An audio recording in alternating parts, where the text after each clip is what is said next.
Iran জুড়ে মার্কিন Israeli যৌথ বাহিনী হামলা চালিয়ে যাচ্ছে। অন্যদিকে ইসরায়েলে পাল্টা হামলা চালিয়েছে ইরান ও লেবানন। মার্কিন প্রেসিডেন্ট ডোনাল্ড ট্রাম্প বলেছেন, যুদ্ধ খুব ভালোভাবে এগিয়ে যাচ্ছে। অন্যদিকে ইসরায়েলি প্রধানমন্ত্রী বেনিয়ামিন নেতানিয়াহু দাবি করেছেন, তার দেশ আগের চেয়েও শক্তিশালী হয়ে উঠছে। মার্কিন ইসরায়েলি বাহিনী ইরানে বোমা বর্ষণ অব্যাহত রেখেছে।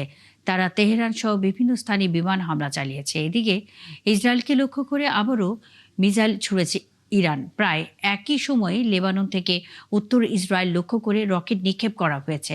উপসাগরীয় দেশগুলোতেও ইরান ক্ষেপণাস্ত্র এবং ড্রোন হামলা চালিয়েছে। এদিকে মার্কিন প্রেসিডেন্ট ডোনাল্ড ট্রাম্প বলেছেন, ইরানে যুদ্ধ খুব ভালোভাবে এগিয়ে যাচ্ছে। অন্যদিকে নেতানিয়াহু বলেছেন, তার দেশ আগের চেয়েও শক্তিশালী হয়ে উঠেছে, কারণ তারা মার্কিন যুক্তরাষ্ট্রের সাথে ইরানের বিরুদ্ধে যুদ্ধ চালিয়ে যাচ্ছে। নেতানিয়াহু আরও বলেন, ২৮ ফেব্রুয়ারির হামলা ইরানকে তার পারমাণবিক ও ব্যালিস্টিক প্রকল্পগুলোকে ভূগর্ভস্থ স্থানান্তরে বাধা দিয়েছে।